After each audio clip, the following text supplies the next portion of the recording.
Hi friends, ఈరోజు చేపల fry చేస్తాను. ఉప్పు పసుపు కలిపి పెట్టుకున్నా. ఇది ఇక్కడ కొంచెం ఫ్యాన్ మీద వేసేసిన. ఫ్రై అనేది చాలా ఫ్రై చేసుకోవాలి. మేము మెత్తగా కొంచెం గట్టిగా గట్టిగా ఉండకుండా ఫ్రై చేసుకుంటామండి. మేము అట్లయితే ఉప్పు కారం పసుపు మంచిగా మసాలా బట్టి టేస్ట్ ఉంటుంది. చాలా ఫ్రై చేస్తాం ఎప్పుడైనా మేము. ఫిష్ ఫ్రై అయితే ఇట్లా చేస్తాం మేము. డీప్ ఫ్రై చేయండి.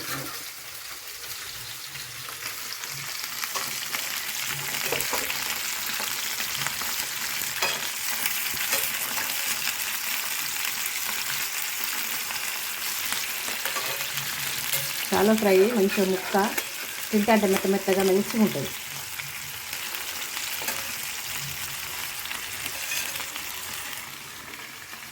ఇది వేయించినాక మళ్ళీ ఇది వేయించుతారు.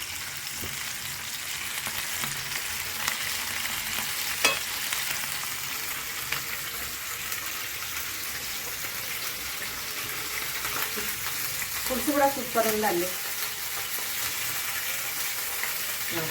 పులుసు చూడండి, చూపిస్తాను.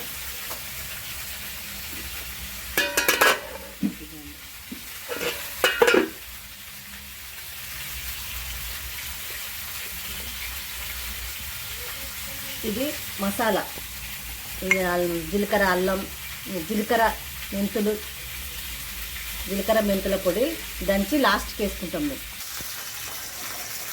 ఇదిగోండి, ఇప్పుడు మనం చేపల కూర వండుకుంటాం కదండి. ఇగో జీలకర్ర మెంతులు కొంచెం ఆవాలు వేసి కొంచెం ఫ్రై చేసి, ఆయిల్ వేయొద్దు, ఫ్రై చేసి నూరుకొని ఈ చేపల ఫ్రైలో కానీ పులుసులో కానీ వేసుకుంటే పీసు వాసన ఉండదు.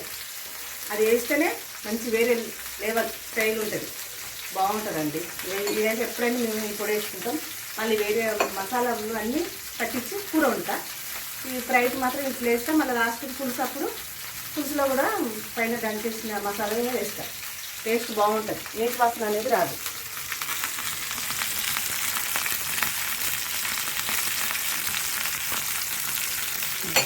చికెన్ మాడిపోయినట్టుగా వేసొద్దు, మెత్తగా ఉండాలి ముక్క, బాగుంటుంది అట్లయితే.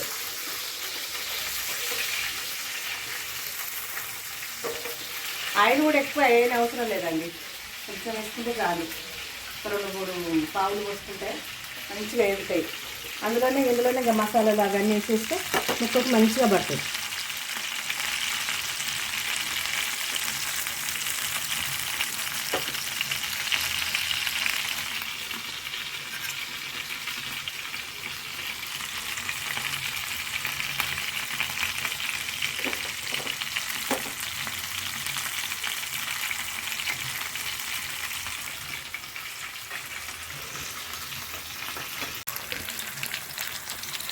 అల్లం వేసిందండి, కొంచెం పసుపు వేసుకోవాలి. అప్పుడు ముక్కలకు కొంచెం పసుపు పట్టించినా కానీ ఇప్పుడు కొంచెం అల్లం వేసుకోవాలి, కొంచెం పసుపు వేసుకోవాలి.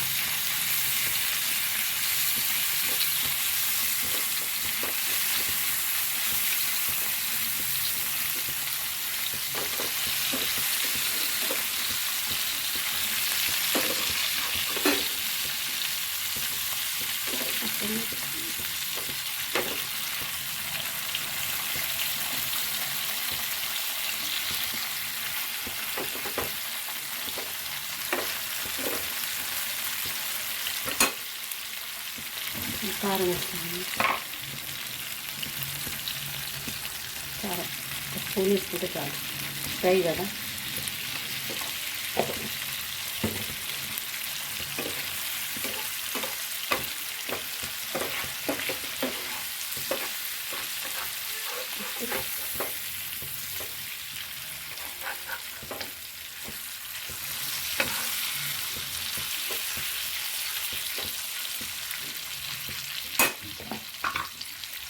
కొంచెం ఉప్పు అంతకుముందు ముక్కలు పట్టించుకున్నాం కదా, ఉప్పు ఇది చాలండి.